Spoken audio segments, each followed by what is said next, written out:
Ito naman idol sa ating wireless microphone, paano ba daw gagamitin ito sa ating mixer. So ang paggamit ng ating wireless microphone idol, pareho lang din ang connection sa ating dynamic mic. Halimbawa gumamit tayo dito ng ating dynamic mic, so dito tayo gagamit sa ating channel 4. So ang ginamit natin ng connector dito ay PL2 XLR. Ito yung ating dynamic mic, so dito tayo mag mic input sa ating channel 4. Ayan, line input.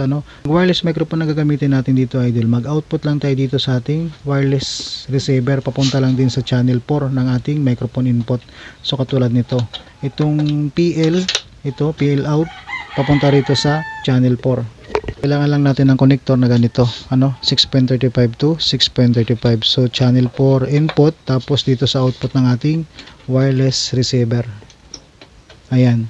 Yan lang idol, ang connection natin. So pareho lang din sa ating dynamic mic. So kung XLR ang gagamitin natin dito, individual ang output nitong ating wireless receiver. So dito naman tayo mag mic input sa ating XLR. So ang kailangan natin ng connector naman dyan, ito lang, XLR female to XLR male.